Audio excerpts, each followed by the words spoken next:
Alrighty, what's going on? Bay Ragni Show. We are live. It's Tuesday afternoon here in Nashville. If you're up in Philly, but over there where this guy is, it's nighttime and it's almost bedtime. Let's welcome to the show the one and only Mr. Johnny D. What's going on, brother? Hey, my man. How are you? I'm doing good, man. Thanks for doing this. It's funny. This whole thing came about. So I saw you did another interview, and you were making fun of your. That was weird. Somebody posted a clip of watching on TV, and I saw this hand movement. I'm like, what am I talking? I had no recollection of what the hell I was saying, but turned out that I was explaining where I am on the German map. So, yeah. But thanks for having me on. Absolutely, dude. It's before I get into everything and anything and everything, I'm going to ask you probably the hardest and most important question of the whole interview right off the bat. Whoa. Okay. Being you're a Pazan like myself from Philly, it's a very, very complex and vital question that the world needs to know. Is it gravy or sauce? Oh, man. I say gravy. See that? I knew you came from the right side of the tracks. I mean, it's more than, tomato sauce, and then gravy is a whole different thing, man. It's like thick and rich and just all the goodness and all kinds of mysteries in there, meats and all kinds of shit. And it's a beautiful thing. Yeah. So, now, are you able to? Are you making your own gravy over there in Germany? Yeah, I do, and I think I eat more pasta than anything. And German food is pretty heavy. There's a lot of things that I've been trying over the years, and I like, but it's like to eat that way all the time, But I have gotten into some stuff like making schnitzel and goulash and some dishes like that. And but man, I make gravy, I make tomato sauce, I do whatever is necessary. My son loves pasta, so that's good because I do too. And, Mama's not so happy because she doesn't want to eat pasta like 5 days out of the week. So I have to make up for other, have to keep the German happy. It's kind of crazy too. Like, is it like really? It's something I really wondered about, and I wanted to get into this later, but I wanted to get into it now actually because it's hitting me. Like you being over in Germany and. You played alongside a fellow Philly boy, Nick, for a long time. And did you ever think to yourself, like, especially with you and Nick, but also guys like, like Karabi and Doug Aldrich, guys that you knew from being young in the Philly scene. And then it's like, oh, well, there's Nick playing bass for me. And there's Doug Aldrich playing with Dio and Whitesnake and Karabi's with Motley Crue. Like, you ever think, Right. like, how the hell did this happen? All these paths cross, and then here we are all these years later? It's weird. I mean, it's those people you mentioned I've known for so long. I mean, actually, the funniest thing is that I think about this like, Philly, South Jersey, so close together, so intermingled. But like, I didn't meet Nick until I joined Doro, which is completely weird. Oh, really? It's just coming from Blackwood. Yeah. But for some reason, and him being a few years younger, we just like traveled in these circles, that never interconnected. But like John Karabi, that was like one of my first original bands. And Doug, I met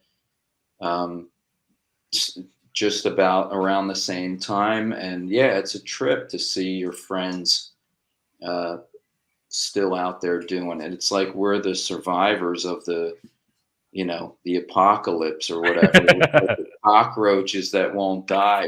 We just keep keep on going, and it's kind of cool to all of a sudden be somewhere and run into these guys.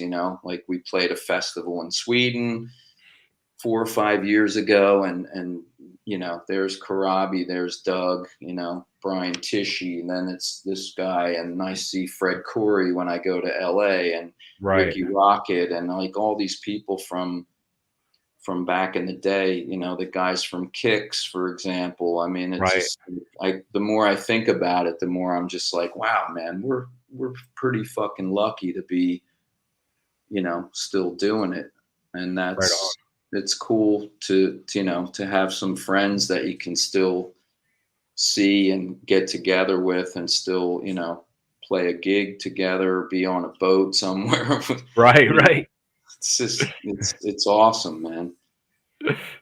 The funny thing is, like, you mentioned, playing with Karabi, and that band was Fragile, and I remember, I was probably like 14 years old, maybe 15 at the time, and Fragile was playing a show. I'm originally from Upper Darby, and they were playing a show at the old Drexel Hill Waverly movie theater, Yeah, and there dude. was flyers all around town, and I just remember like seeing those flyers and like thinking, holy shit, this is larger than life, this is real deal stuff.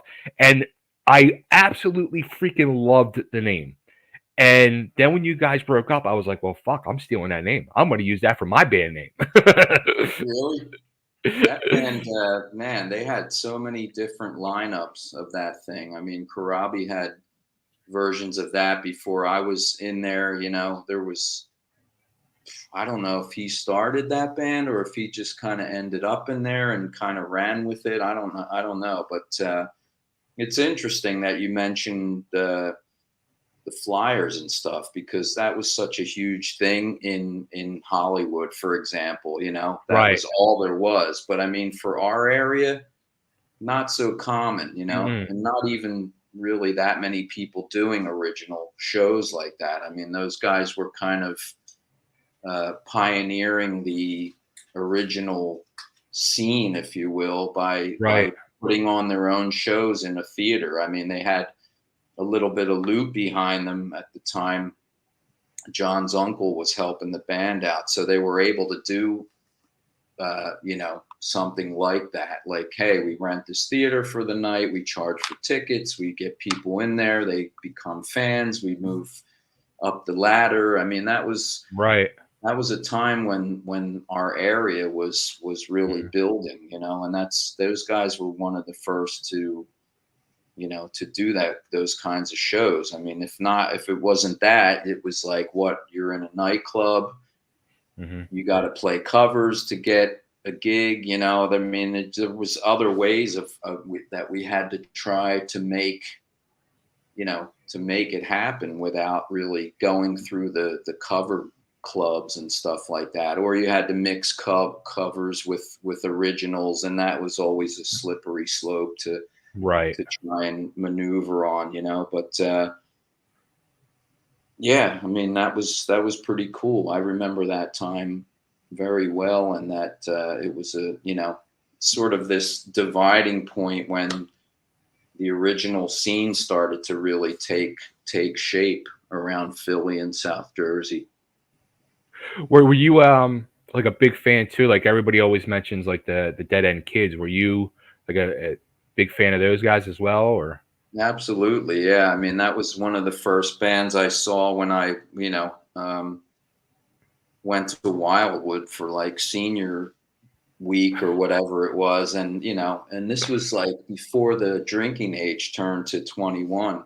Right. So I was lucky enough to get into these places at 18. Obviously, I was playing a few of them, but that was always, a different thing. But to walk into a nightclub down the shore, just everybody's just there to have a great time. But and not being able to see these local bands in a theater setting or something like that. I mean, it just wasn't, the Dead End Kids weren't playing, theater shows. They were working Right. their asses off in the fucking bars every night, and they were like,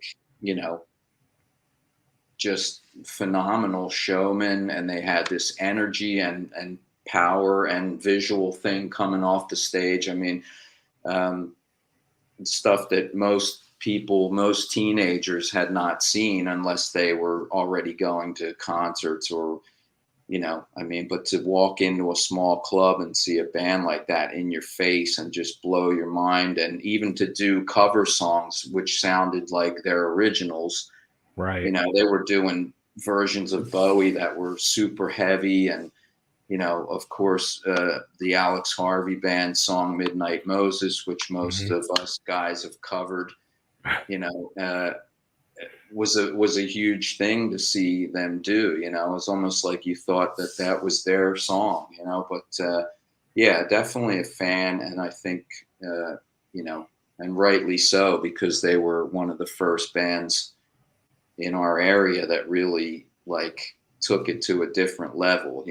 Would be like seeing Motley Crue for the first time if maybe you lived in California or something like Right. that. We weren't getting bands like Van Halen and Motley in the bars or in the clubs, and the Dead End Kids were it. A little bit further up north, Twisted Sister, and down south, you had Kicks and whatever it was. This stuff was really building at that time. Were you able, like, at that point? I mean, early '80s, especially, like when Motley Crue was starting out in LA and all. Like, was there any buzz here about what was going on over in LA, Um, or was Philly like its own little island almost? well, it was. I think it was kind of out of reach for us, and there wasn't really as much. There was no, immediate like feedback or way to Right. really, unless you had friends out there or but the funny thing is that I went out there with some buddies of mine for like a week or two, and you know, I had seen Doug Aldridge and a bunch of guys, Pete Preston. They moved out to they were called Mansfield at the time, and they were Okay. basically Philly guys that had all relocated to LA. And I saw them, and I was just like, man, this is, you know, not only are they a cool band, but just to be out here and this whole Mhm. vibe, just the LA thing and the sunshine and just the night atmosphere and the clubs and shit, and that time of music was just like nothing could touch heavy rock. It was just king. Right. And I went back to Philly, and I told the dudes in Fragile, I was like, man, LA, Hollywood, that's the place to be. This is like, Philly's got nothing happening compared to this place. Wow. And John was married at the time, and who had a kid or this and that, and it was just like, it was impossible to just up and leave, kind of Right. like Poison did. They just said, look, man, we got to go, let's just do it. And they did. But for that band at that time, it was not really an easy move. Sure. And we ended up sort of becoming a bit stifled locally. And then, of course, when I moved on, those guys decided to move to fucking California, and they just like became Angora, which was Fragile with a new drummer, Robert Iezzi, good Philly guys, were in that band. Jimmy Marciano, who was in LeCompte with for a bunch of years, and just, yeah, really good times. But it's just weird how things worked out. A couple years later, you had Cinderella blowing up Philly, and even the other bands that kind of preceded that. Maybe not as heavy, but Right. the A's and the Hooters and all the local Philly stuff that was really, you Right. know, kind of building the groundswell a bit for the heavier bands to come. Did you think about it, making that leap over to LA at any point before like the whole Wasted thing happened, or? Well, like I said, with telling the guys like Karabi and stuff that we should go out there, I really didn't know how the hell I was going to do that, but I figured, Mm. you know, that would be the best time for me because we were so young and, you know, Right. but we didn't have a plan or anything like that. It was weird because you're in this thing, but you're not really sure how it's all going to work out. You're just super passionate and blinded by music, but you really Mhm. don't know like what the hell's the next step. Do we move to LA? Like, how do we do that?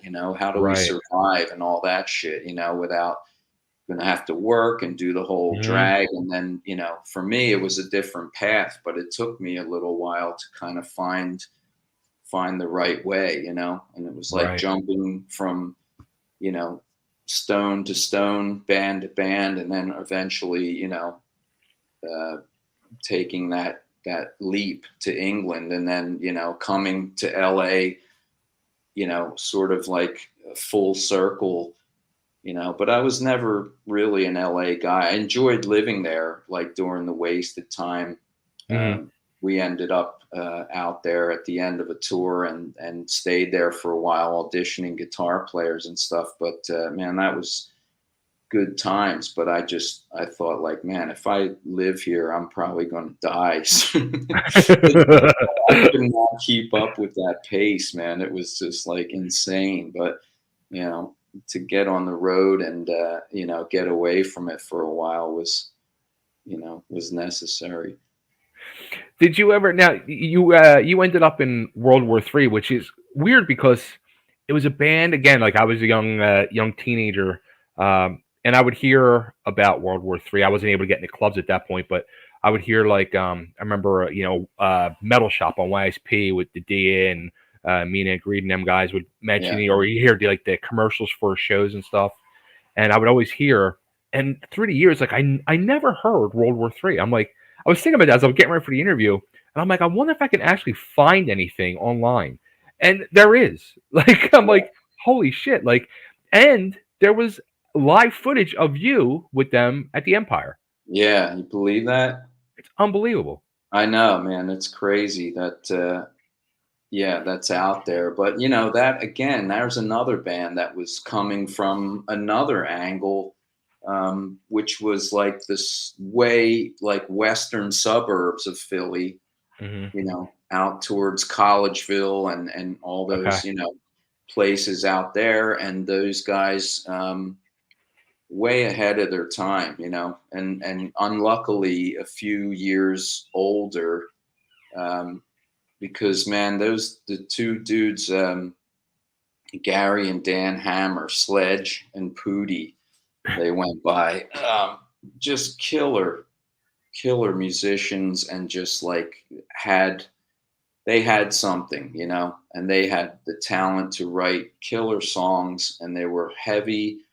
Um, they were from that Van Halen school of Hmm. like sort of real catchy, heavy melodic songs, and they were having the same sort of problem of, do we do these bullshit bar shows or do we just like try to do our own shows? And they Right. rehearsed in a barn out towards Collegeville somewhere. And on a Friday night, dude, you could not move in this place because they would just get a couple kegs of beer and Wow. charge $5 to get in, and you would get a fucking concert that would blow your mind from this band that nobody's fucking heard of outside of this fucking barn. You know what I mean? It's just like, Oh shit. and and that is weird because they built up this following. Anybody around the area was like, they're fucking amazing, and then they started to get like the recordings done and getting some demos out in the hands of some fanzines and some magazines, and they reached as far as like England and Wow. Europe. And yeah, they were the first band that I got in Kerrang magazine with, um, which later was talking a lot about Wasted because they were a British based Mhm. band. But I mean, World War III had made a name for themselves just on the basis of their, you know, word of mouth from these people. And they had like a 45 pressed.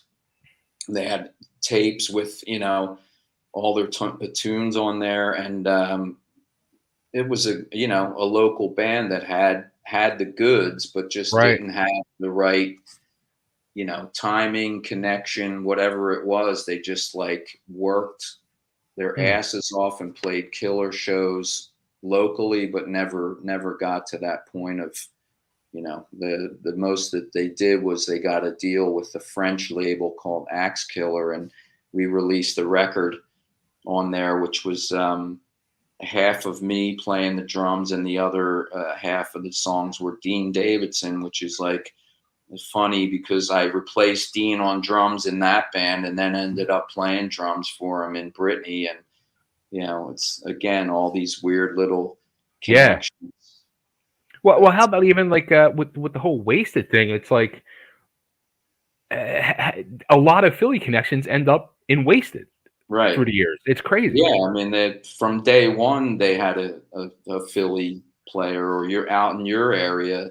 Ron Ronnie. Cafield, Yeah. you know, was the original guitarist in Wasted. And then Barry came in Hmm. to do a tour, and sadly, you know, we just lost him. But Yeah.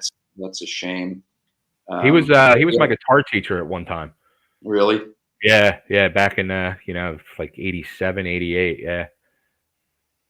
Good guy. yeah. So I mean, it's like those two guys were in that band, completely unrelated to my situation of getting in that band. It was not like I knew them. I played with Right. Barry in an early cover band. We actually we had a band called Blind Driver, which was me, Billy Childs on bass, and some other friends. And Barry came in to do some gigs with us, and we opened for Fragile at the Waverly Theater. So There you go.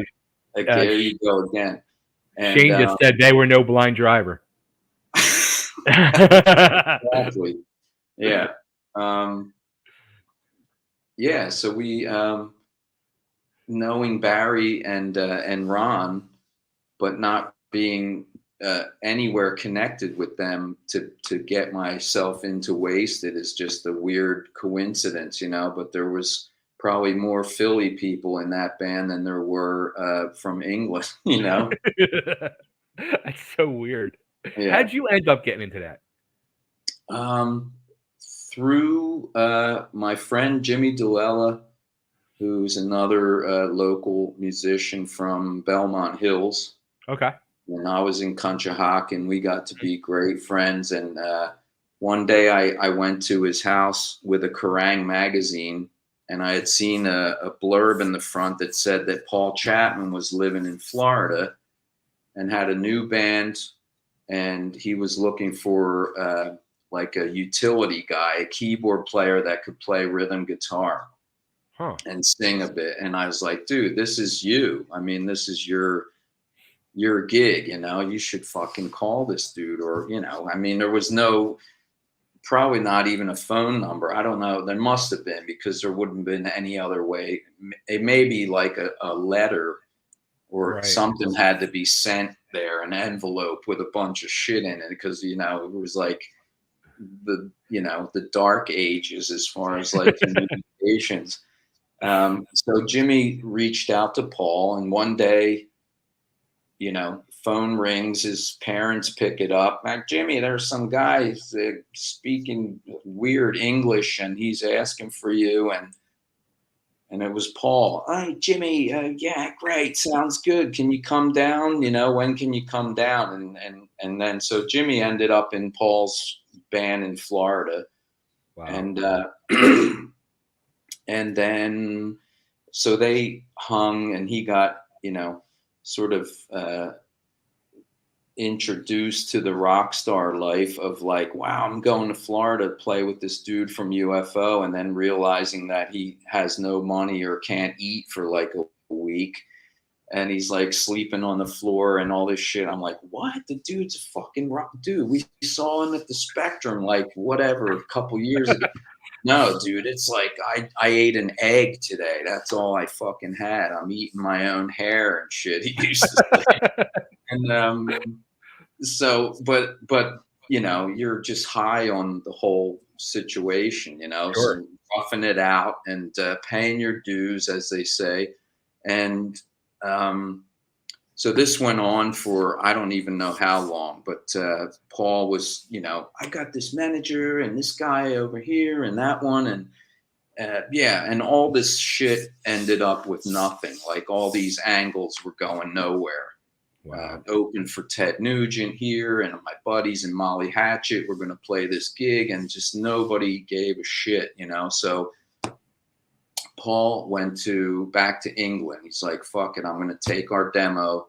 I'm going to go back to England where I know all these people, and I'm just going to shop it there. And then, we can get a deal and move on with this thing. Well, in that process, he ran into Pete Way, and Pete was like, Paul, I need a guitar player, and like we've got a tour booked and blah, blah, blah. And I think they were opening for Maiden on a leg of the British tour. And Wow. And Paul was like, well, okay, do I shop my band or do I take this gig and start making money and maybe something will develop, from that? And that's what he did. And then, a little bit later, he was like, brought Jimmy over to play keys on a record that they were doing. That was the Good, the Bad, the Wasted album with Jerry Shirley on drums. And that was Finn and Pete Way, Paul Chapman, Jerry Shirley, and James DeLella. So here I am back in Philly, and I'm like, my best friend's in England playing with dudes from UFO, and he's on fucking TV, and then he comes home, and we're all just like blown away that he got in. Wow. He's fucking in, dude. He's in the door, and it was awesome. And then 6 months later, they were like, he calls me and says they needed a drummer because Jerry Shirley didn't want to tour.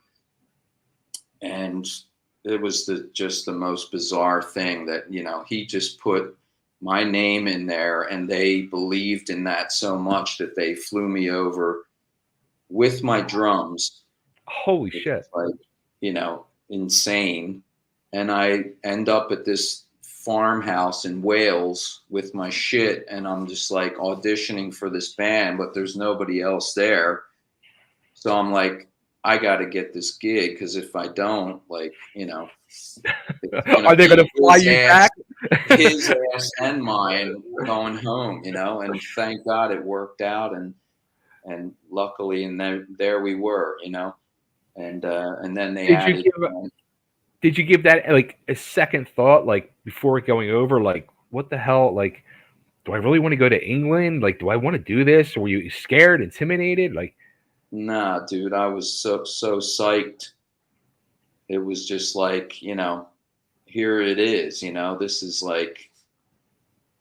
the shit, that I've been waiting for, or something's finally happening that's like, a real thing, it's tangible, mm-hmm. Like I'm going to go there. And if we get this thing going, they're going to have a deal. We're going to make a record. We can go on tour. And so, yeah, it was just mind blowing, and I don't think I ever, like I said earlier, you don't really think about a plan, you just you're following whatever that feeling is, this is the right thing to do, and that's you just go for it. And there was no handbook or no guide or no, nothing really at that time where you could learn, I didn't go to the School of Rock and learn like, okay, this is how you do an audition. This is how you, this is how you sign a record contract or any of that. It was this way back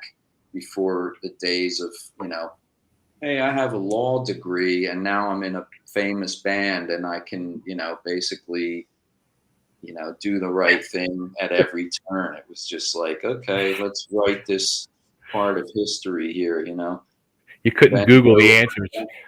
Bend over and take it like a man. So then you're going through the whole wasted thing. Were you still like in touch with what was going on back in Philly with the scene here at all, or? Yeah, a little bit. I was following.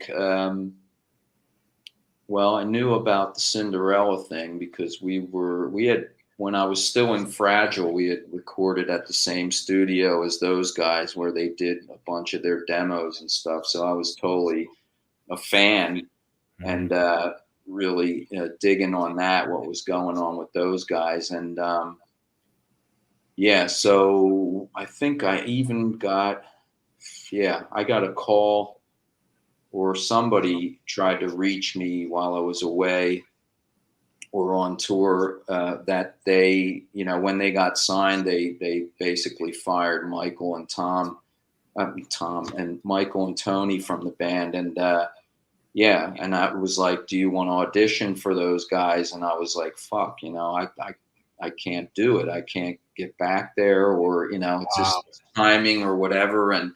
And then again, it was like, holy shit, I'm gonna go on tour with Iron Maiden and stuff. Like, am I gonna Right. drop that and just go audition for a band that I don't even know if I'm gonna get the gig for? So Right. it was like a quick decision that just, had I chose another option, it could have ended up a completely different thing. But I always um, wondered that too. If like you were on their radar at any point when that whole thing happened with Michael and Tony, like did they reach out to you at all, or? yeah, I mean, Eric and I were sort of hit it off.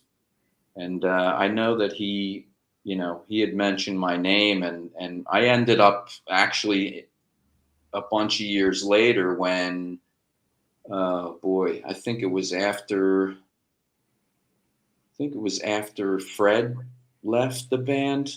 They did that last record, sort of disjointed with a bunch of session guys, and I think it was at that point where they auditioned drummers again, and I went down that time and played, but that didn't work out either. So that was a little bit intimidating because they were already, fucking mega stars, and there was like 50, 60 dudes on call there, and it just was not to me Wow. like a comfortable situation. Hmm. So I was aware of the Philly scene while I was, in England quite frequently to just hang. I mean, I was at the Right. Galaxy watching Britny Fox the night that Tony died in that car crash. So, I Oh, mean, I geez. was in touch with those guys and, Okay. yeah, kind of following what was going on. But yeah, it Wow. was, um, yeah, hard to keep, in contact or know because it was, there was not internet or Facebook to know exactly Right. where everyone is at that particular minute of the day. But it was, yeah, I kind of followed what was happening. Shane has a question too, which I think fits in right around here. He wanted to know what was there any local bands that you were convinced were going to be huge and weren't? Hmm.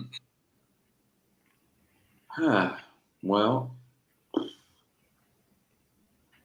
I mean, like I said, World War III definitely had they had the goods. They had the music, the songs, and yeah, the stuff, but just didn't have the right image. I mean, the dudes were older, they were losing their hair. Hmm. It just was not.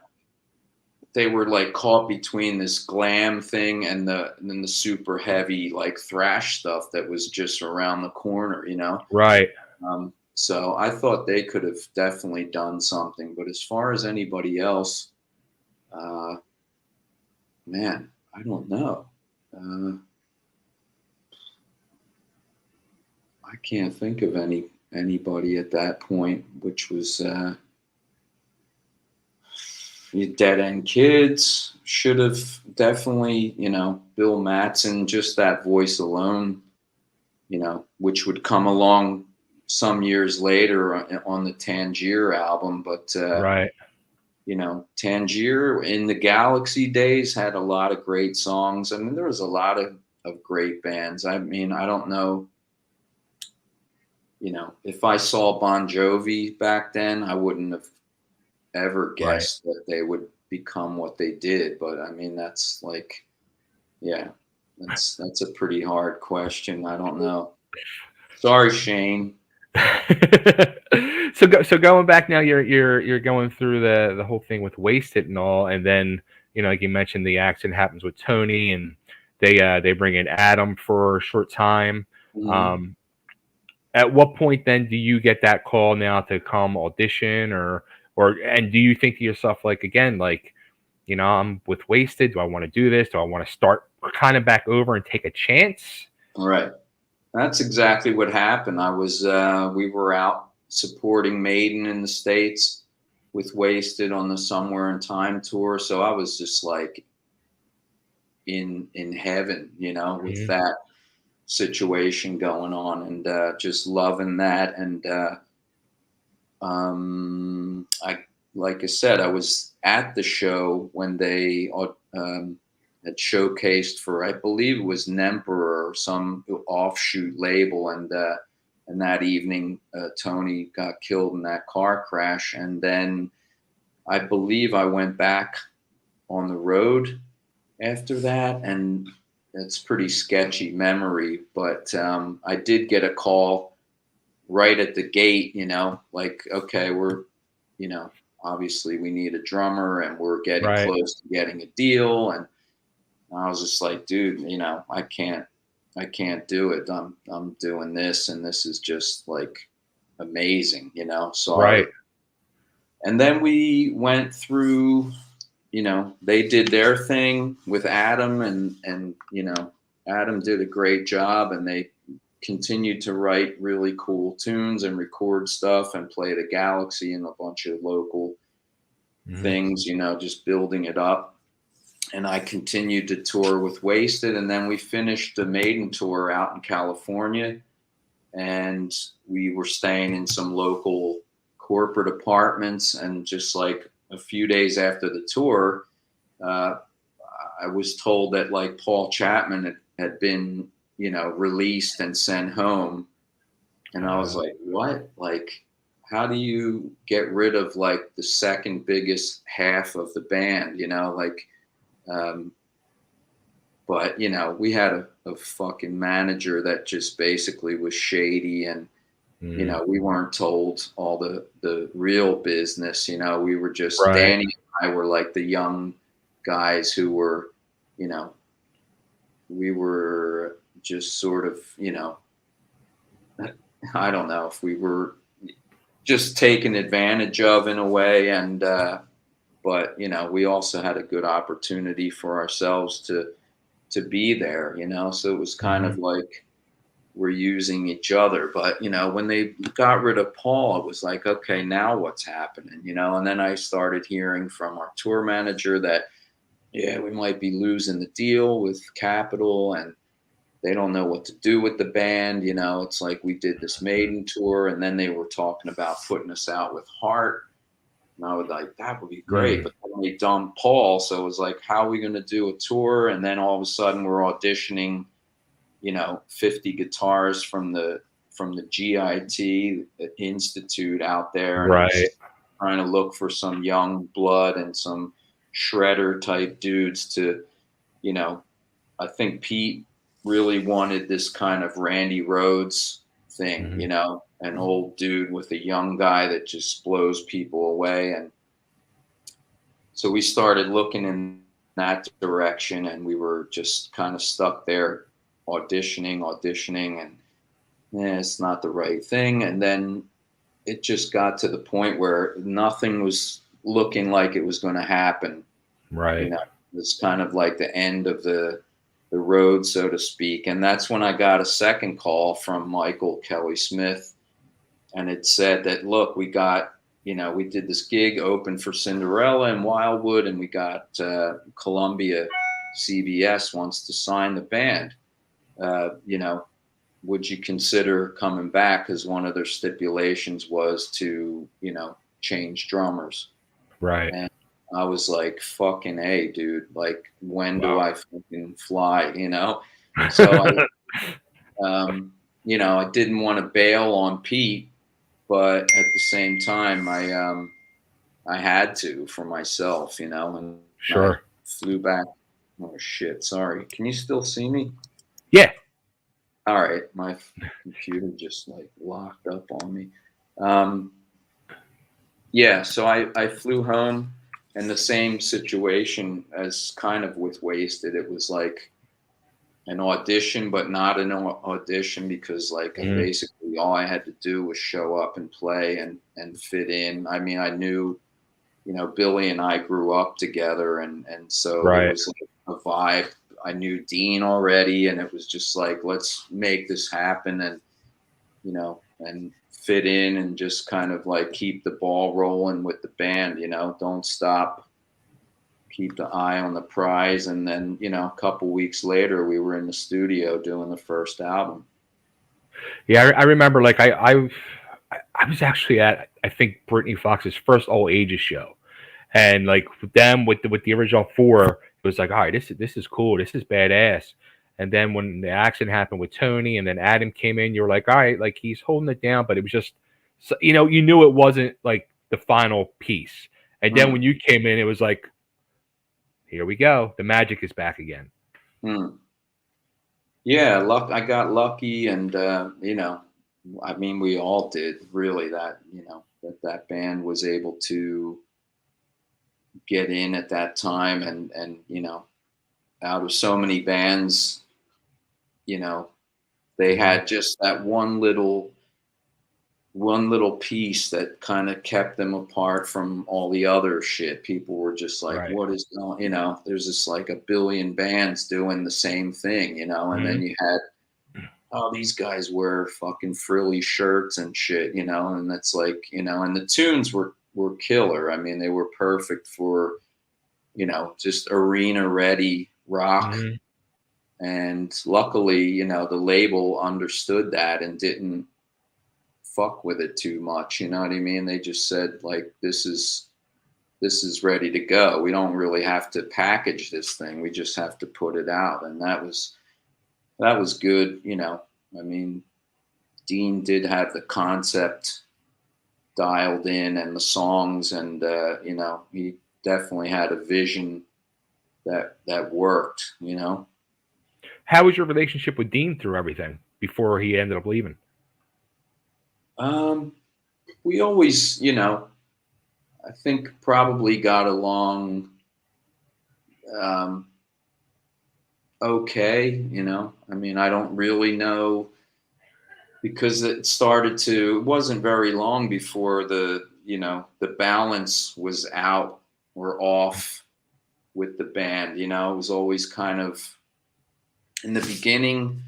um, Dean basically, in my eyes, needed everybody else, especially Right. Michael. I mean, that was his, without Michael, the credibility, the name, right away you can use Cinderella in Right.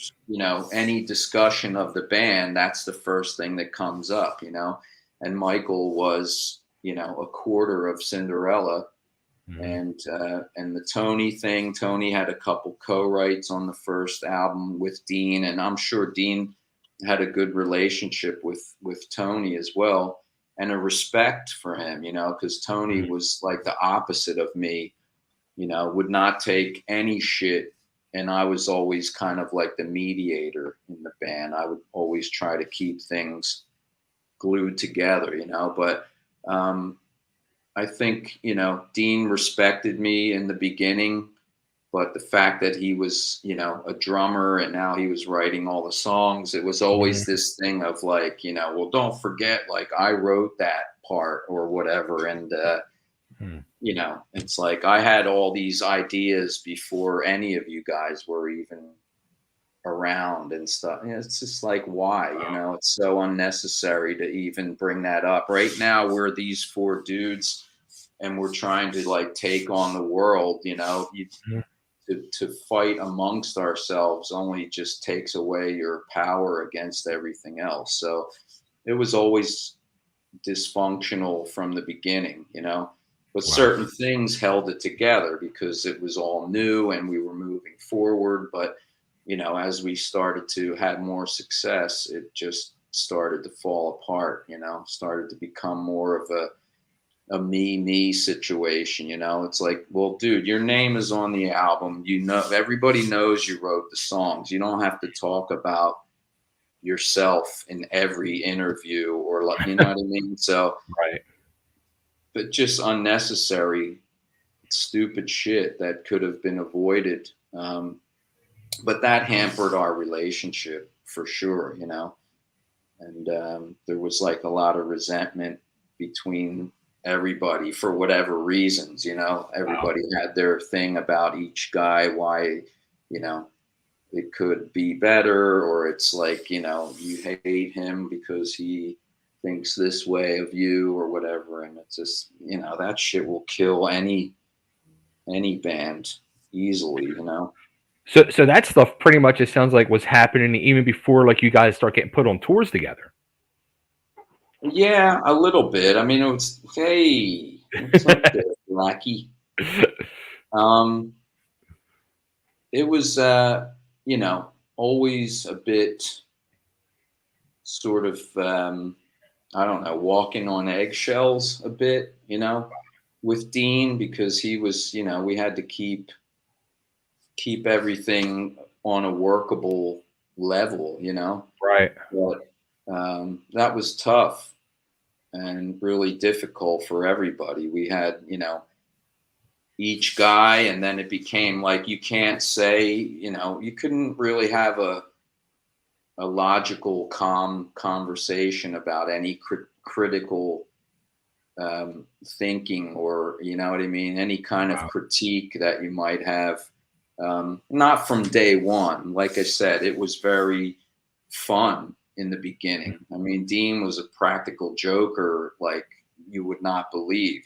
There was a lot of fucking laughs and there was a lot of fun in the beginning, and that was all cool. But it did sort of like seep, all this other shit seeped in Mhm. quite early on, and it affected us uh, the most when the momentum slowed down. It was the worst after all the high of the recording the first album, getting on MTV, Mhm. doing killer tours in arenas, and just being like on top of the world. Then sort of like this downswing of the label wants you to come off the road and do another record. Why? We're at like 800,000 records. Like, why the hell are we going to stop now? Let's fucking kick this thing through the wall. And Right. so that was like, oh man, put the brakes on a good thing, and then, okay, what's the next album going to be? And then Dean, while we were on tour, always writing, and I got this song, and it's like, what the hell is that? Like a cowboy fucking jam or what? Like, where's the heavy shit? You know what I mean? Like, Right. let's Right. doing what we're doing. And so, yeah, so at those moments, whenever things got like difficult or bad, it was definitely like, okay, here we go. Now the other shit's gonna come to light. So, Mm. um, yeah, unfortunately, that's the way. Those are the things that like ruined it. Were you surprised? Like the one thing that surprised me, like, because you guys around the same time, you got signed, right when T's Rough House got signed, and that was still to this day. I always say like that was my all-time favorite band. Those guys always just blew me away, even from the original lineup. But Yeah, I always thought like I thought you guys were almost going to get pushed to the side as being like, oh, they're just like kind of like a Cinderella type from Philly, and they're going to get pushed to the back. And let's give Tease a push. But it was kind of the opposite. Tease kind of got buried, and you guys got the push. And I was like, really, I was ecstatic for you guys, but I was kind of right. shocked too. I was like, Yeah, wow, I'm shocked they're actually giving them a chance. yeah. I mean, I forgot to mention Tees, because they were another band from the Western Burbs, Hmm. And man, and a long time doing it too before any of the others, Right. But yeah, for some reason, some of the bands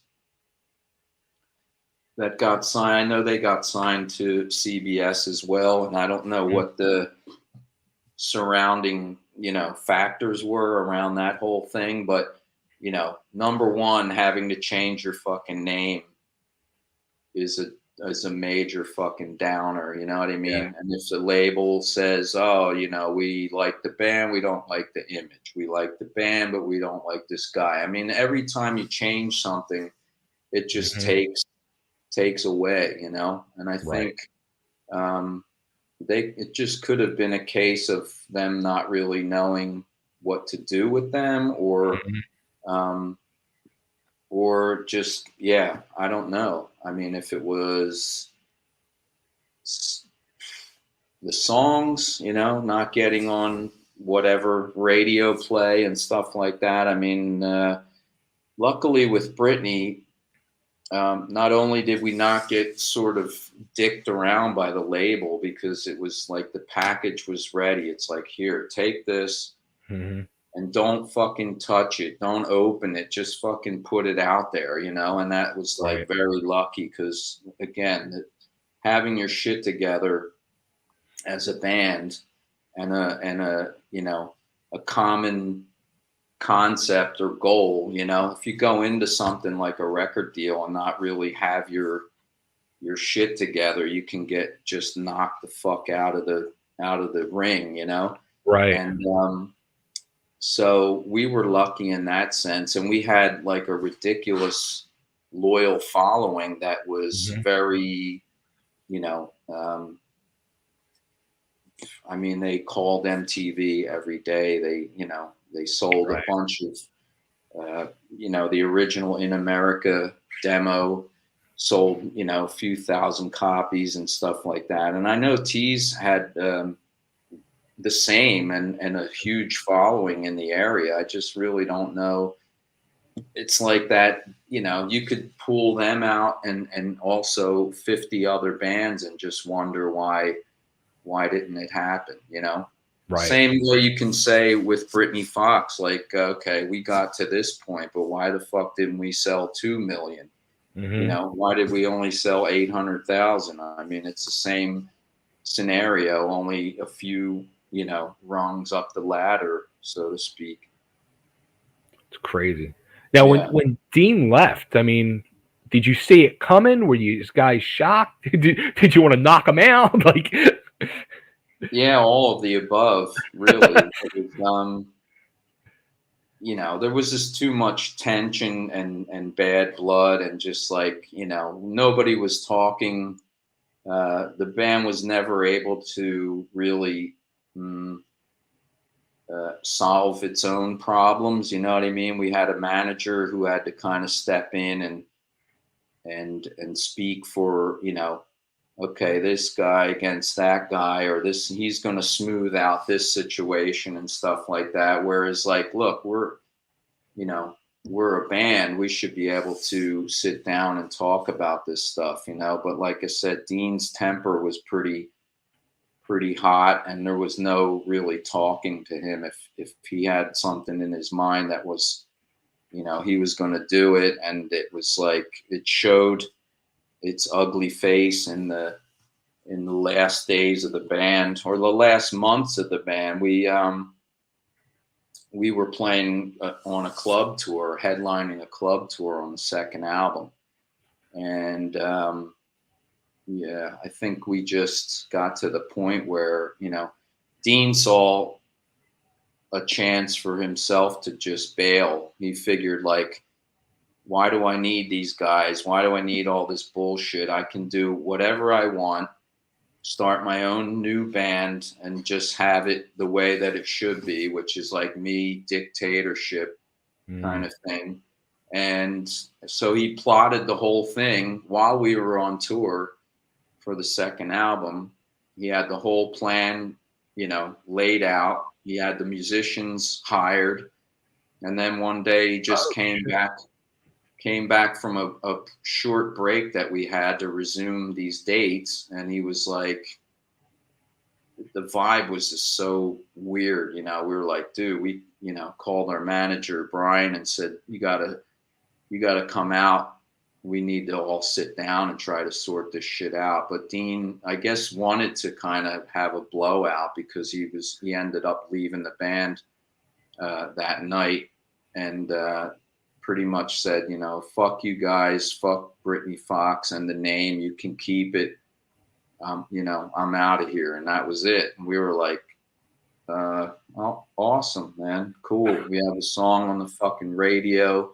We were starting to get some good paying gigs, and Dream On was doing decent at MTV, and it was probably the best radio song we had, something that a lot of people didn't really take into account was we were never really a radio success. We were strictly an MTV band. I mean, we sold almost 1 million records just from, very little radio play and strictly MTV video play, Right. So, that hurt us in the end because we didn't have that base covered, to have that kind of radio thing selling records as well. So, which meant if MTV didn't play us, we fucking didn't exist, Right. So Dream On was actually sort of doing it for us, which would have been really interesting to see if that would have broke us in a different way, or at least broke the second album to get to where the first one was, but it failed miserably. So yeah, so that was when Dean bailed, and that was a shocker. Do you or any of the other guys in the band or Brian, the manager, like call him and say, dude, like, what are you doing? Like, come, let's don't do this. Like, let's try to work this out.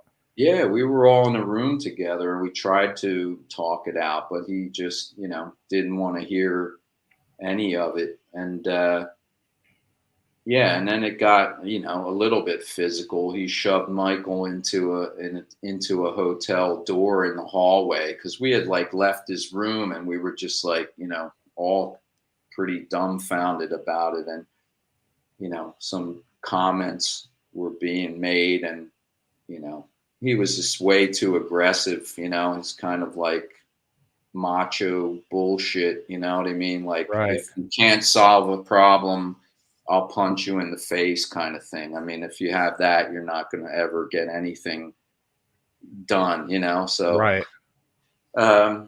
so yeah, that was that.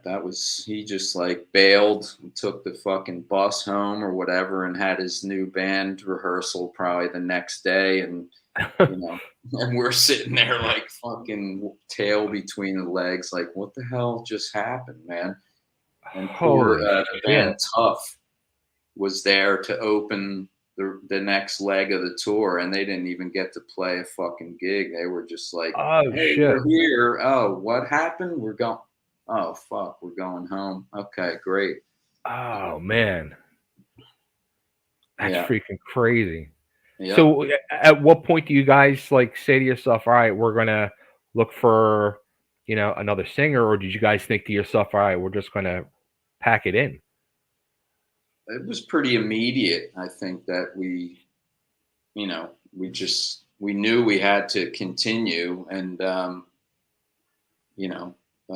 for ourselves and for, the fans that we had just like won over and done all that hard work for. It was like, I'm not going to fucking stop now. You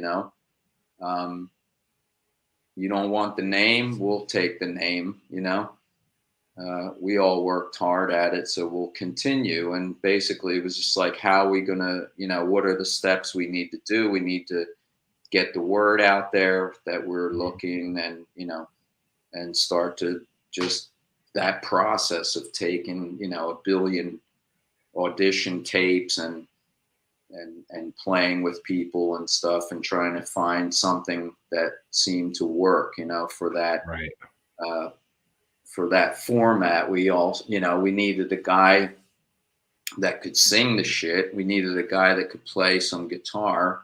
Hmm. you know, and that could front a band and be a good front man. And, you know, so that's what we did. We just had to take the time to, you know, regroup and get it together again.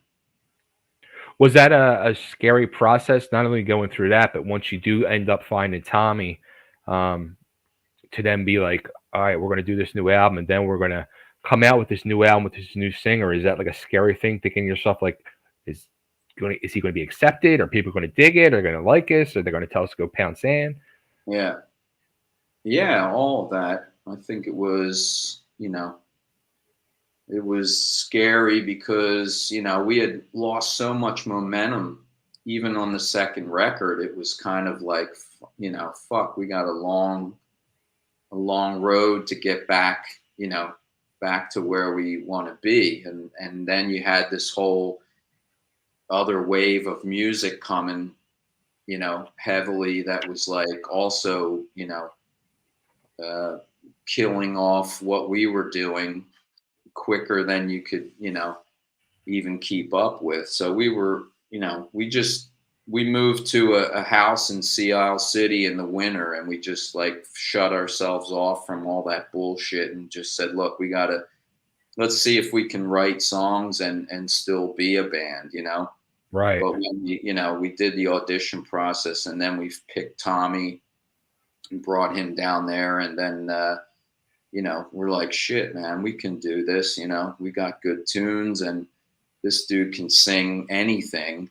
Hmm. And, you know, let's just fucking go for it and see what happens. You know, it's all we can do. And we had the option, CBS had the option to either pick up the band or to drop us. And they decided not to. So we ended up signing with East West Atlantic. And when we got word that we had the deal, then it was like, okay, cool, we're going to make a record, and you know, things were good. And yeah, we just kind of did what we did. We just continued to do, you know, to make music and make a record, and then put it out and see what, you know, what we could do after that. Was it more of a band unit now at that point with Tommy? This way you didn't have Dean's disruptions. Absolutely, it was. More of you know, us showing him sort of the ropes, Hmm. and him having to fit into a pre-existing format, you know, made it a little bit intimidating for him, but also easy, because then we could, you know, we knew what Britny Fox should be. And, you know, Right. so any ideas that came in that were kind of like out there, we thought like, you know, well, that's not really going to fit, not going to work. Let's try to take the ones that, you know, let's take ones that may have not, you know, been something we would have done on the first two albums, but also not go like completely in some other direction, you know. Hmm. Um, but yeah, uh, we just guided Tommy along, and he was willing to follow, you know, our lead and just do what was necessary. And he brought in some great tunes, or, you know, parts of songs and ideas, and we had a lot of cool stuff. And yeah, I think it was definitely more of a band, you know, as far as decisions were going, and um, not having to have like a, it was just fun, you know. We Right. were laughing a lot, and and just trying to make the best record that we could. Did once at that point, like you guys are now moving on, D moved on with Black Eyed Susan. Do paths ever cross at that point? No, we did. I think I went to. I think I went to see those guys at the some gig in Philly, and then I actually caught them. I went down to Hammerjacks to see Karabi in the Scream, Okay. and they were. It was Black Eyed Susan, the Scream, and the Bullet Boys were doing a tour together. Hmm. So I ended up, you know, going. obviously to check out Dean's thing, but I mean, Sure. I knew all the guys in the band, and I didn't really care for what, what he was going for. Um, but why not check it out and see? And but yeah, definitely wanted to see John at that show. But that was really it. I didn't talk to Dean that night or anything. There was so much bullshit in the press that came out right after the breakup. It was just like a lot of mudslinging and all the stuff that we felt about each other, just written out in print. And Dean just being a big bully like he was, just talking Right. shit about everybody instead of, could have easily been like, hey, dude, take a year off and do a fucking solo album, and then come back to the band that you started, the band that you came up for the concept for, and, Right. don't want to be like a team player. You can just go do your own thing and then come back and be part of a team again. But that wasn't happening. So we didn't really speak, for a long time. How about at any point, like over the years, do you guys, or do you and Dean at some point sit down and like bury the hatchet and clear the air? Or Yeah, we did. I don't remember the first time that we spoke, but I mean, we never, we never, I guess, for me, it was easier for him to speak to me because I didn't really have there wasn't that resentment that there was with Billy or Michael for whatever reason, Mhm. that they each had their kind of things that grated on each other's nerves. I mean, all I was the guy just, trying to hold it all together. I didn't have any other intentions or other, shady shit that I was trying to accomplish or whatever. I was sort of still the new guy, Right.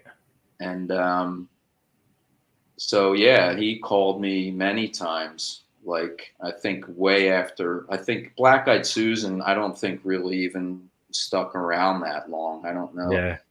how long that lasted, but after that, and he was starting to look for whatever the next thing was going to be, I started to get some phone calls, and you know but it was never like nostalgic. It was always kind of like um, him talking about himself and what what he was up to, or that he's going to sign another deal. And I've just, yeah, we kept in touch, but let's just say that I didn't do much talking. I just kind of like, you know but yeah, we were friendly for sure. I mean, I think I already know the answer, but I mean, at this stage of the game, we're all getting older. Like we lost Jeff LeBar last year. We just recently lost Barry Benedetta. Tippa, who you played with in World War III, we lost over the years, and many Yeah. others.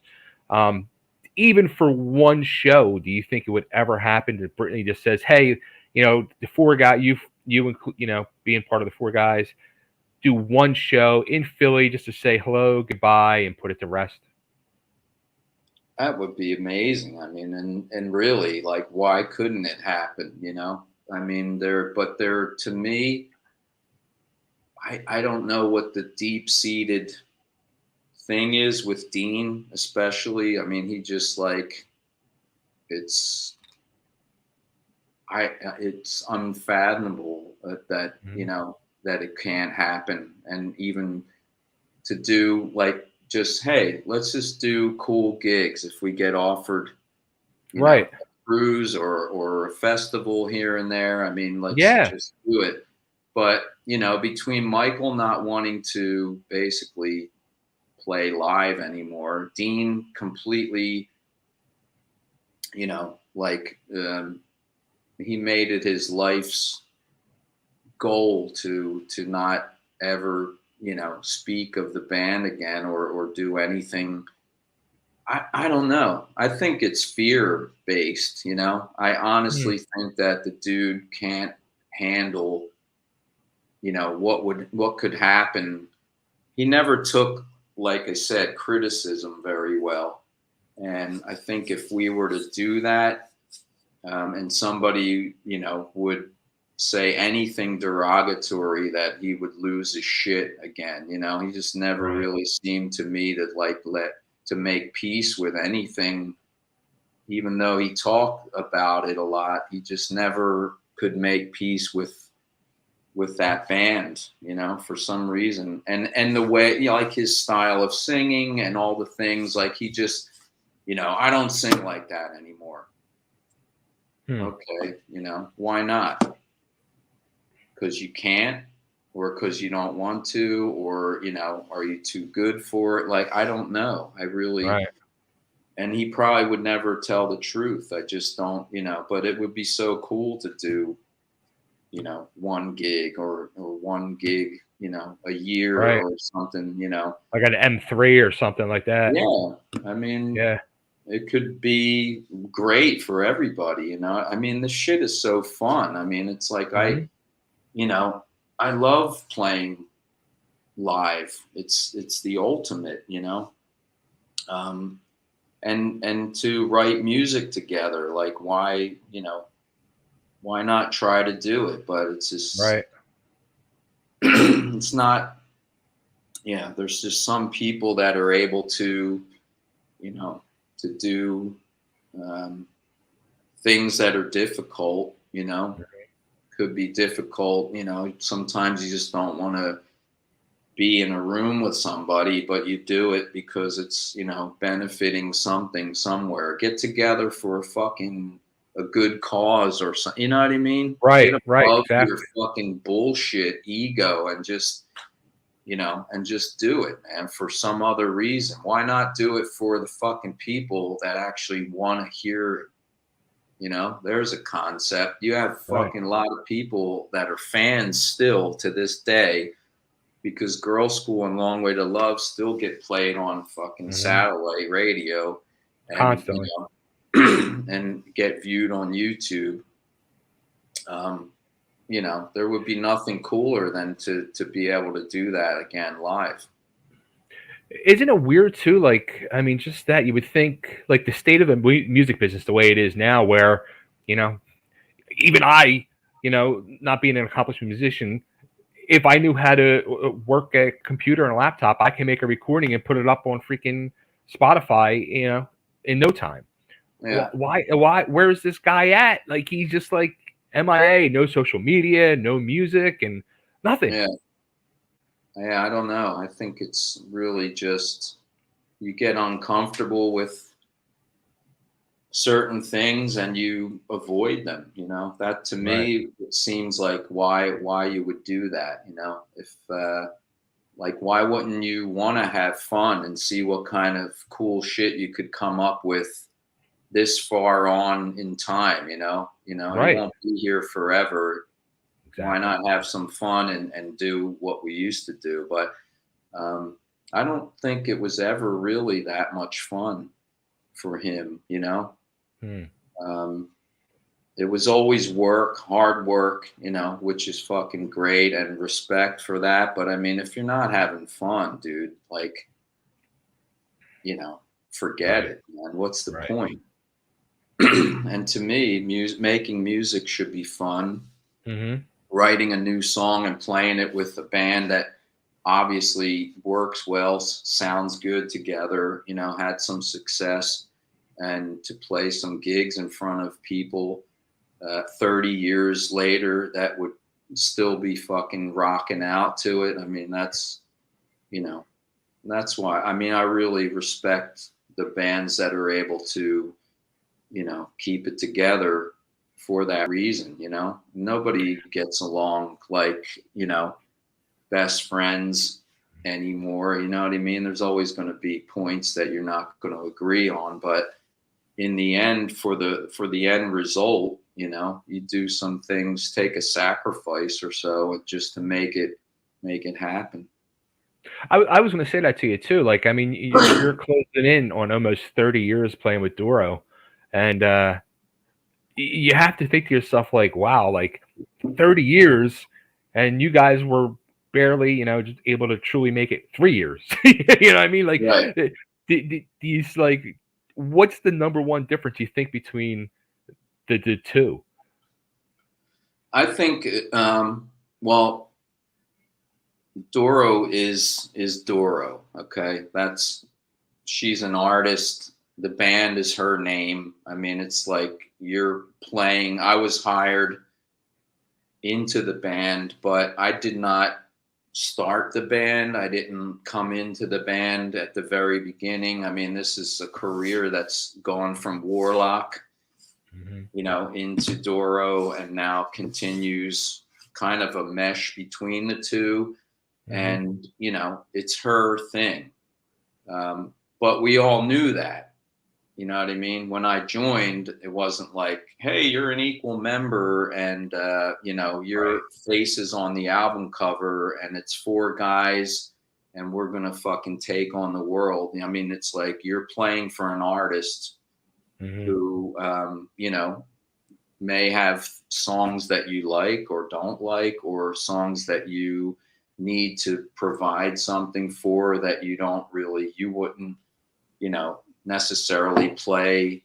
If I wanted to play it my way, that might not be the way that she wants to hear it. So obviously I want to give her what she needs to support that, and all those kinds of things that are not like an equal,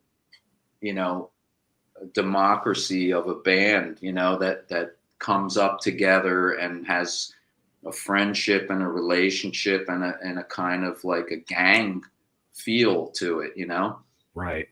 Although Doro has evolved into a big time family vibe, because she's, kept me around for that long, which says a lot to me. And I respect her, immensely for that alone, because she kept, Americans in the band when people were telling her, why would you fly these fucking guys thousands of miles and spend all that money, all this time back and forth? And she's like, because I love my musicians. I love my guys and I want them, so that's something mutually that was like just there, and it just like, you want to be support somebody that gives you that mutual respect, but in a band where you're just disagreeing and fighting and one guy thinks he's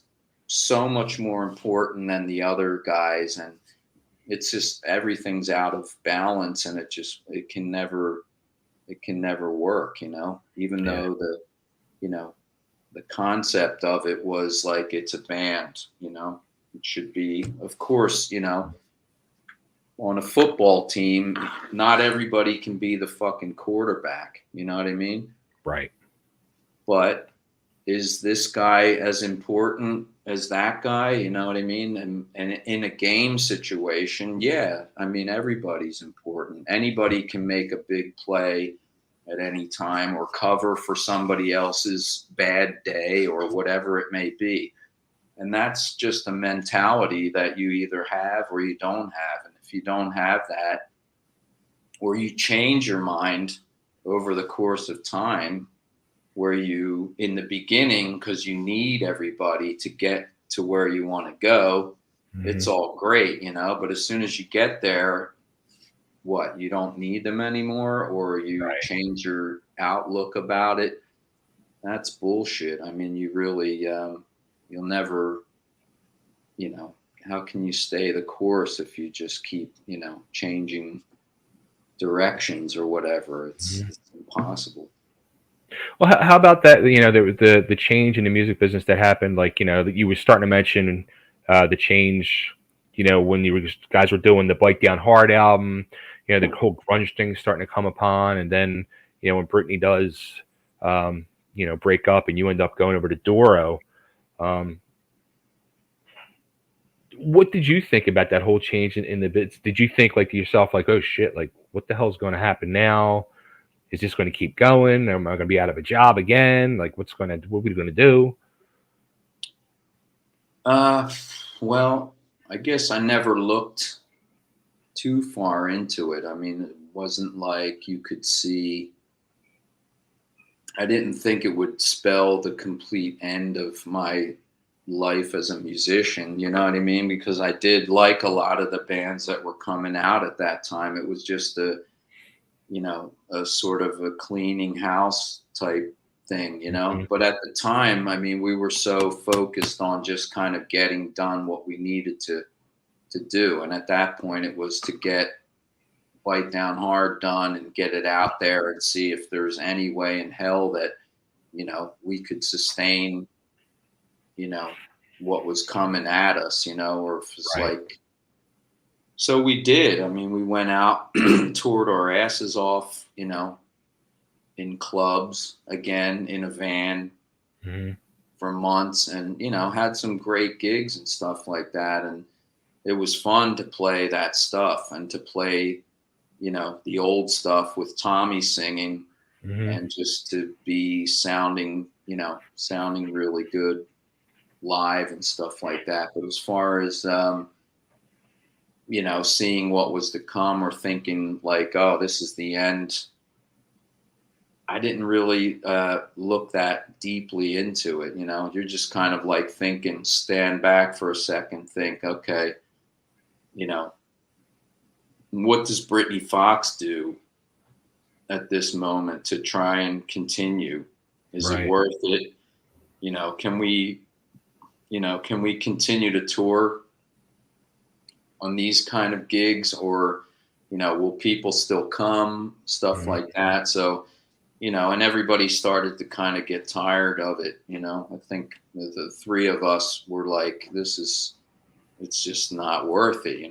Billy would have been happy to just continue playing, gigs like that and trying to do another record or whatever. And I think, maybe we should have just done as much as we possibly could have. And, but then again, we started to, a lot of the same sort of bullshit started to happen within that lineup of the band. Mhm. All of a sudden, Billy became like, sort of the self appointed main songwriter guy. Okay. So, um, you know, I think he tried to push you know, his expertise on everybody, and it was kind of like a lot of Michael's ideas got shoved out, maybe even by all of us voting for them or not. But, you know, there were a lot of songs that didn't get agreed on by, the majority. So then you have this kind of vibe like, okay, great. Now I just fucking worked on this song, or I put all this work into like these 10 songs and they're not even going to get picked for the record. So Right. then there's like more resentment of that kind of thing. But I mean, this is just normal band politics. This Mhm. is kind of the way that it is. I mean, the best songs should be the best songs, but everybody has a different opinion of what is the best. So, there were things that kind of grinded us down at that point too. And I think we probably could have continued, but it was just like we were just burnt, and it didn't seem like all the work was really worth it to go out and just play clubs and sell a Right. few records. So yeah, I didn't know what really to do. I mean, I just again got lucky that I had a short period of nothing, and then all of a sudden the Doro gig came up, and that was like kind of my savior, because I left, you know, the US and kind of Mhm. went to Europe and saw like a whole different thing. It was almost kind of like that wave hadn't got there yet. So it was, this rock was still kind of doing good, and yeah, so it was like a new start. Before I get into that, have you talk? Or are you in contact with either Billy or Michael over the years, or?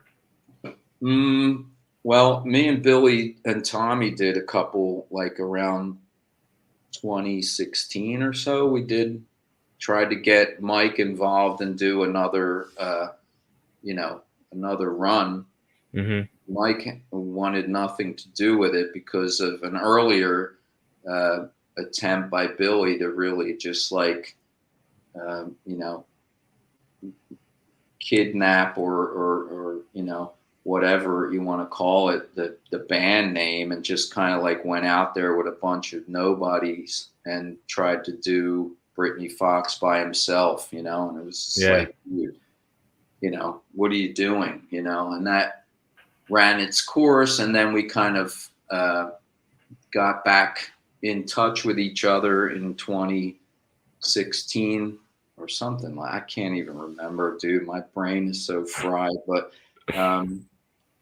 yeah, we did get together and do some gigs, and yeah, thought we could have, you know, kind of get back at it again. But that didn't last very long because the same shit started to, you know, come up again, and Mm. we wanted to do a new record and write songs together, and we couldn't even get that far. I mean, it was like just, you know, disagreements about songs again. And, you know, Tommy was like, you know, submitting songs that weren't getting any real um, reaction, or, you know, just like, I think we kind of forgot how to be a band, you know, it had been so Right. long.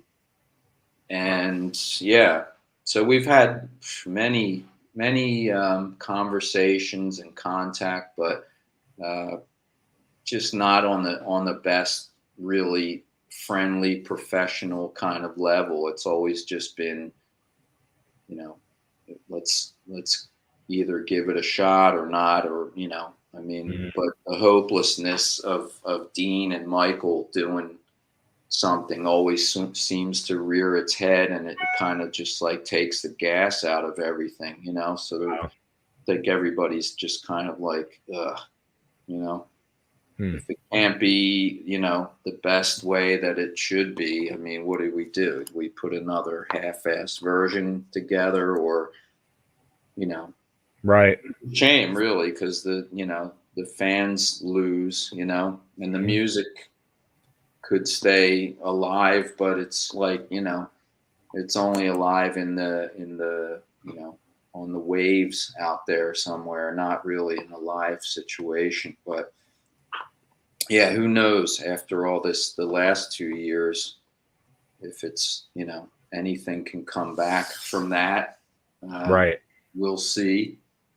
Yeah, but How about though, like the whole you know, the whole thing in Europe, Germany, everything, like, and you said it never really, I guess the whole grunge thing never really was, I guess, maybe at that time not that big over there.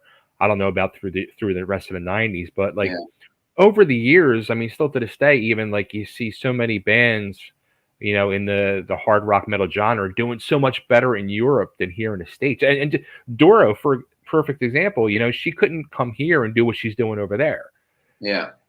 Like, what is the reason or the answer to that? Why? I think initially, you know, maybe the '90s thing was a little bit delayed just because of, you know, whatever, you know, the difference in, you know, the people here and the way that music is, you know, um, live music is really, and like in Germany, which I can speak on more, it's so important for people, but in a way where it's not like a trendy, or it wasn't, you know, maybe it's gotten obviously, you know, more, it mirrors the states more now, because there's just so much, you know, since the internet. I mean, it's just been Right. like, you know, all the walls are down, and it's just a free for all. But back then, you know, what may have been apparent in America in '92 could have taken like 2 years to really kick in over here. Mm. But as far as, um, you know, why it's more, I guess, you know, I mean, festivals are bigger here the States, we just don't do those kind of big things like we used to do back in the 70s, these fucking stadium shows and shit like that. I mean, now it's come back a bit over the years, but for a while there, it was just not that. And the festival concept is different here. You know, people Okay. go, you know, for days, you know, they'll go for 4 or 5 days and camp out and stuff like that. Like we metalheads never really were, to me, seemed like the camping type that would sit at a Right. festival for 4 days. You know, Ozfest was like one day. Like, how do you Hmm. have do all that shit in one day? Like, there's no chance to really, you know, gonna get completely shit faced drunk, and by the end of the show, you have to what? Sleep in the fucking parking lot, or just like get a ride home? Like, this is done more. I don't know, more civilized kind of, you know, thinking here. So yeah, festivals, gigs, a little bit different in Europe, I think. But I think the main um, difference was, to me, that if you, for example, are a new band or a small band, you come to Germany and you do a tour and you win some people over, like, you can come here for the rest of your fucking life and you're Mm. going to probably be able to tour here, you know, and have people show up because they're so dedicated, and they're not as fickle or trend based um, as in the States. It's like a kind of, you know, Right.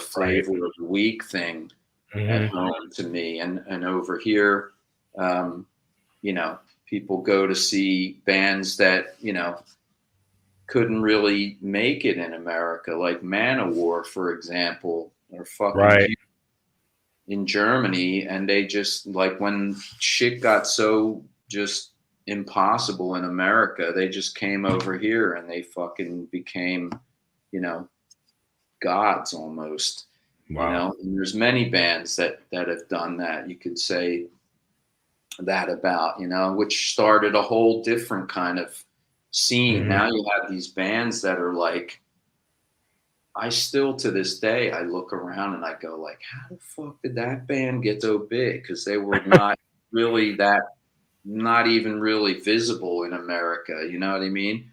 And but it's just comes down to sheer working, touring. You know, okay, well, we can't tour here, so let's just go to Europe and fucking build it up. And if you're lucky enough and they dig it, they're going to come back every year. You know, look at the Right. Hooters, for example, a Philly band, still tour Germany every year, pre-Corona, of course. But I mean, they're just like, you know, maybe bigger here now than they ever were, and they're able to come here every year, Oh and some crap. other European countries, and do their thing. You know, play Hooters music, which is, you know, uh, it's nostalgic. It's also current. You know, it's just, they just love music here, and they fucking are very dedicated into it, and they love going to shows. And you know, it's a thing that I just see in at home, or did see when I was coming up, just more or less like, well, is it cool to go see that band? Like, nobody really gives a shit if it's cool or not. You know, when Kiss was uncool in America, they were like the biggest shit in Europe because people were Right. like, fucking, that's Kiss, you know? And we're all like, dude, they're so over, you know? Took Right. off makeup, they're fucking silly looking, wearing, you know, animal skins and shit. And but over here, they're like, whoa, you know? So they're like, all these Right. people love, you know, different generations of certain bands or whatever, where they just love a band because they fucking came here to play. We Right. found that when first time we went to Russia, which was like 2001 or so, people were like fucking blown away that this chick from their fucking magazines that they couldn't even Wow. afford. They had to borrow from a fucking other dude, you know, trading magazines because you could only get them on the black market or whatever.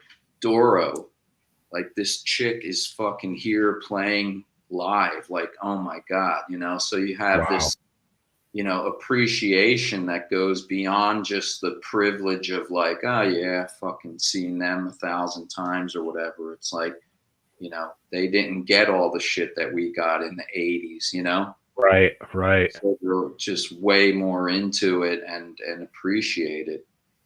Wow. I think that's right there. I mean, as soon as you said that, it like clicked with me. I'm like, that's probably it right there. Like we were pretty much spoiled through the '80s, you know, and even the opportunities of '90s and etc. But Yeah. these countries weren't like we were. No, not at all. I mean, bands were so busy playing, you know, you could tour America for a year and not even go anywhere else, you know, Mhm. just keep going around. If you were huge, you could just do that, you know, and not really afford to take the time to go somewhere else and build it up again, you know, just keep running the same circle, the same circuit, and just mop up, you know. But over here, the bands that came over and did the same thing on this side of the pond, you know, kind of reap the benefits now, you know. Now, how about in this era that we've gone through now with the whole pandemic and all, what's how's it things changed for you guys with Doro and all and touring? Well, we, you know, we took a hit just like everybody else. And, you know, who knows what the future will be. We have a tour booked in May, but it's a rather, you know, short one, maybe like 10 or so gigs and in Germany. And, but we took a chance early on into the COVID era that Doro surprisingly agreed to do some drive-in shows, Okay. and which I never thought she would do because she loves the energy and the vibe from the crowd so much that I just Hmm. thought like, there's no way she's gonna stand up on a stage like so far away from everybody and all this spacing shit, and it's just like no way. And then she's like, yeah, I want to do it because she's so like into it and giving something, you know. And she Right. just figured like, if I can only give the fans that much, then I want to give them something, at least something to be positive about, something to be, you know, to be happy about, to look forward to. So we did the first shows here, probably anywhere. I mean, there was not many of those drive-in shows happening in the first summer. Hmm. Um, and yeah, it was cool. I mean, it was good to play, but it was obviously different and a bit awkward, but we had fun with it, and it got better as it went on. Like the first couple shows were, the first concept was so horrible. It was basically like, because we were outdoors and in a you know, a residential area of the city, we could not have, or the promoters could not have a PA blasting, you know, whatever. It was not like these gigs were not happening like in the middle of a field somewhere. They were in the city limits and Okay. stuff like that. There's all these ordinances, and basically, long story short, no PA, band on in ears and stage sound, and people getting the concert sound in their car through the radio, like a FM Wow. transmitter, like old school drive-in shit. You might as well have one of those clunky metal fucking speakers hanging on your door, you know? So I was like, okay, you got to be really hardcore to go to see a show like that, you Right. know? People showed up and it was fun and we did it and we were like, that was yeah, let's check it out and see. And then the next couple shows got better because, they laxed the rules a bit. First one was don't even get out of your car, and just like fucking headbang inside your car kind of thing, and don't honk your horn. That was hilarious, man. I was like, are you fucking kidding? Like, what's next? Oh my Like, God. don't honk your horn. So you have no means of showing any kind of emotional output, and Are you in seeing the cars car. like rocking though? Yeah, Or so flash your lights. Okay, great. Wow. So, we learned what that was like, and we continued. We did like 8 shows in the summer, and it was nice to get together and play at least, but it was like, okay, let's hope this shit goes away and we can get back to normal. And then we started out last summer with some of the same things, but they had a different concept. They had what's called a strand corb, and it's basically a large beach basket chair kind of thing where 2 people fit in. They use them on the okay. North Sea and stuff because it's so windy and sand blowing all like. So you sit in this thing. If you tried to lay on a towel, by the North Sea, you'd probably end up in fucking the Netherlands or something by the end. So, so they have these, wicker baskets, and they thought, okay, we'll put these, on the field, and everybody will be spaced out, only 2 per thing, and you have your little beer cooler there, and everybody's cool. And they had this concept working, and it worked so well that they actually sold it to other promoters around Germany. So this year Hmm. we did a bunch of those, and those were cool because people can stand up, they can do whatever, and react. And Right. it's not you can't get a mosh pit going, but you can at least get out and have fun at a show. Um, and then we did a festival in Belgium with like 20,000 people just going for it. And it Wow. was like, holy shit, man. That was such a cool fucking beautiful weather, great outdoor, festival called Alcatraz in Belgium. And man, that was just like, oh shit, this is what it was like. And that was super fun, but it was only, one. And then we did a couple like smaller club type gigs with no, spacing or what. I think we did one gig in Austria where we came out and like 80% of the audience had masks on. And that was like the most mind fucking thing that I was just like, whoa. Like it Hmm. just didn't sink in till I came out and saw that. And I was like, oh, this is just fucking weird.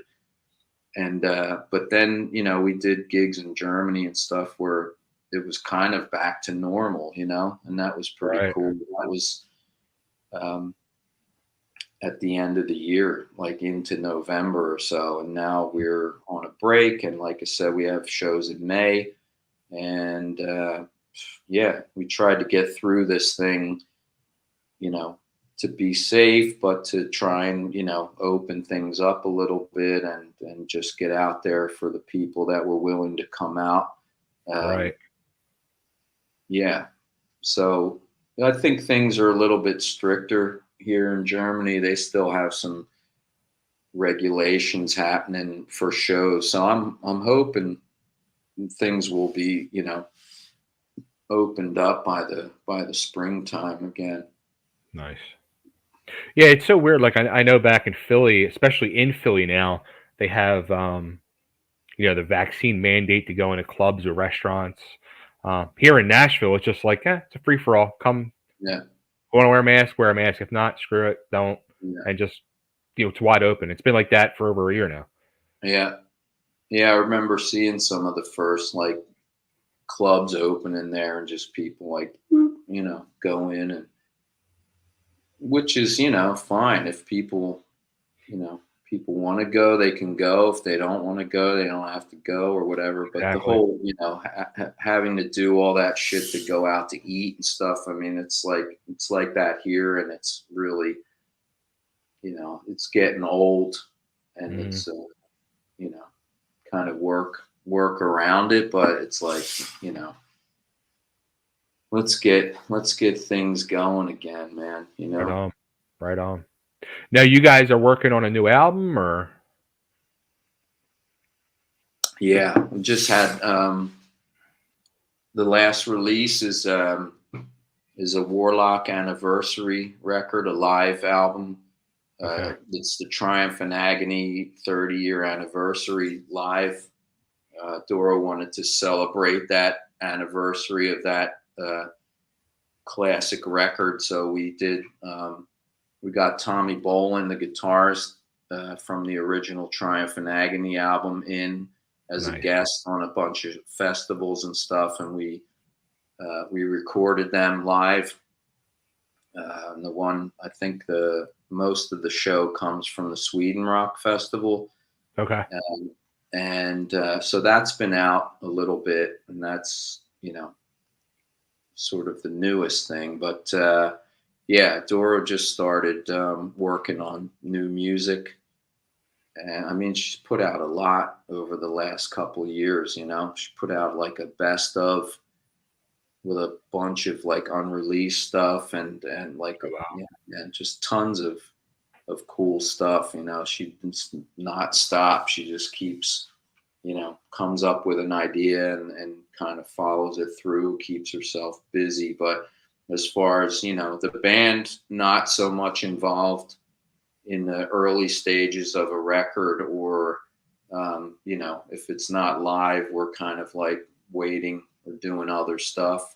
hmm, So, yeah, it's in the works, and probably by summer, maybe we'll be in there doing some tracking for those songs. nice, But I don't see that coming out till maybe the end of the year or early next year. okay. Now I saw something else that I guess you played on or something. TH and the Bone Shakers. Yeah, friend of mine, or friend of the band, Tim Husung, is a drummer, multi instrumentalist that has actually filled in for me 2 or 3 times. Friend of the band's, friend of Doro's for a long time. So that's his solo side project. And yeah, I would just got a call to jump in and play on one song in the video they were Nice. doing. He's been getting a bunch of, friends and special guests in on that. And yeah, I was not involved in the recording of the album, but I did go up and play on the video, and they're putting that out. I think pretty soon, next few days, or at the end of the month, or something like that. But that was fun to do, you know, on a night off. I was heading up to Hamburg to do another Doro. We did this in studio session up in Hamburg in the summer, and that was really cool. That was at a really nice quality studio uh, for some German TV channel, Wow. and I think it's streaming online right now. But that was really cool. It was a little bit of an unplugged vibe to it, and yeah, so we've done a lot of stuff, but it's kind of like just want to get out there and fucking tour. So we have some cool stuff coming up. We're going to be in America in May, Oh, cool. doing an M3 festival. Finally, we got signed on 2 years ago and didn't get to go. Well, the first year it didn't happen. Last Right. year it did, but we couldn't go over. And this year we're finally going to do that. And I heard a couple other gigs in America, and some festivals over here. Um, Nice. whatever ones are able to make it happen. Very, very cool. Yeah. Now, and then also too, I saw you have an Etsy store. Yeah. Yeah. I'm in the craft business now. Yeah. Been Well, it started early on in the COVID lockdowns, I started making some jewelry. So I was making, my family does an essential oil business and got me into essential oils and stuff like that.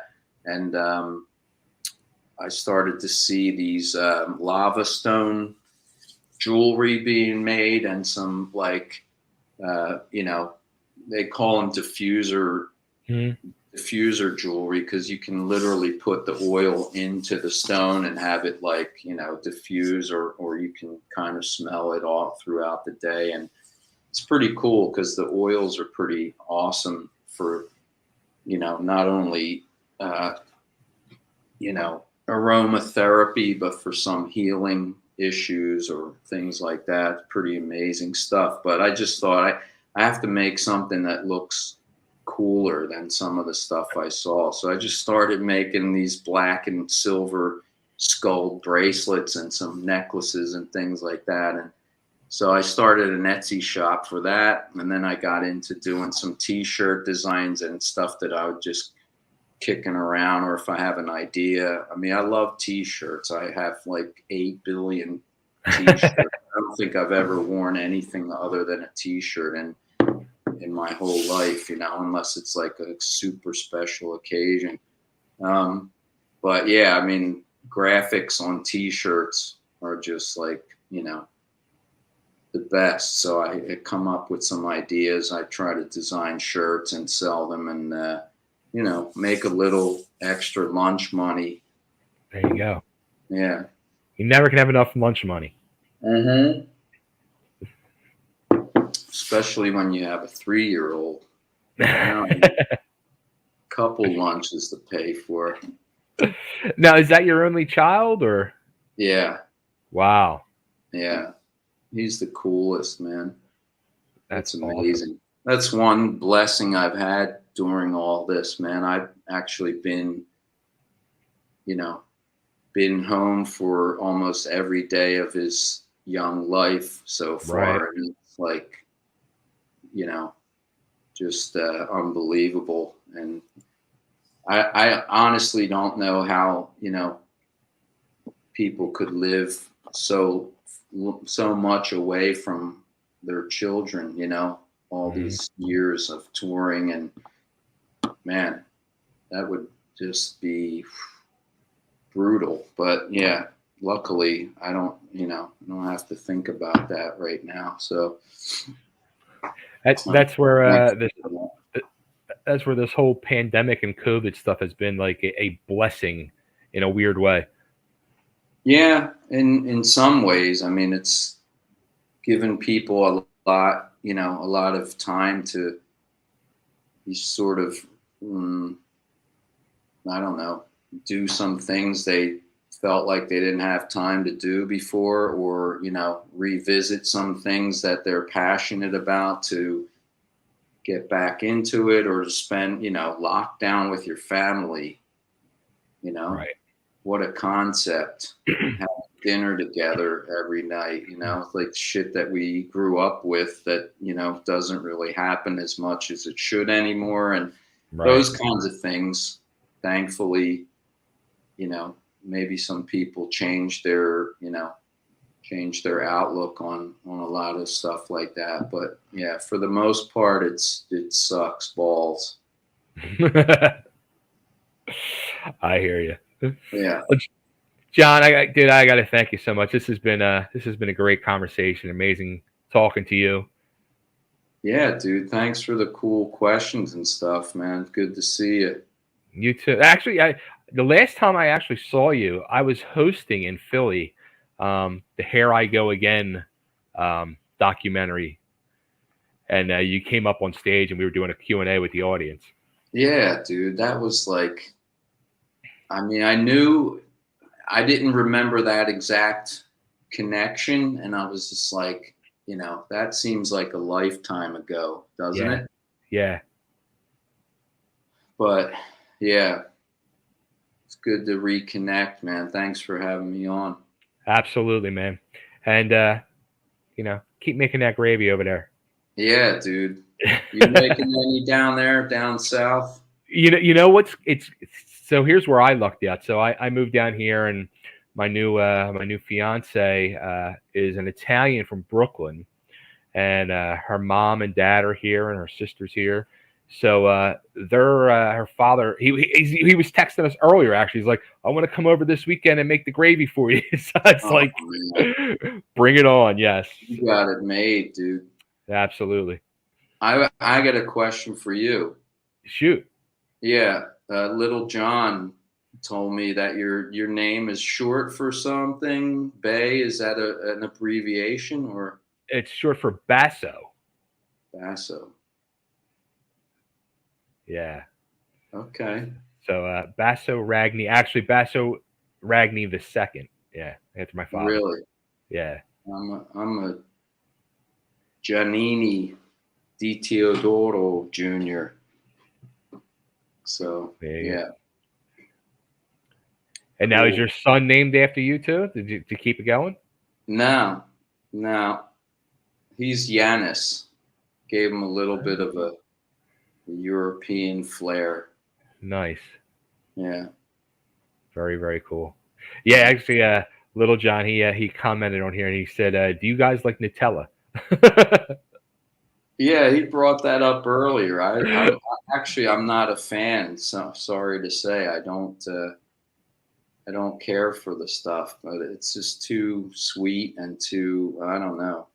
But I'll stick to just good old peanut butter or yeah, whatever. You got to do peanut butter and Nutella. Are you into that? Is that why he brought it up, or are you just I like, have no idea. No, I haven't. Yeah, I okay? don't know. I don't know where that question came from. Yeah, I didn't get that one, but maybe it's a European thing. He's trying to, yeah, trying to Maybe. get us to eat Nutella or something. I don't know. Oh, too funny. Well, John, thanks again, man, and You got it. keep in touch. And hope to see you back here in the States. Well, you said that you'll be here in May, so Yeah, M3 Festival in Maryland. Yeah. and where should we send anybody to find you? Well, Facebook, Instagram, Twitter, and I have a website, johnnyd.com.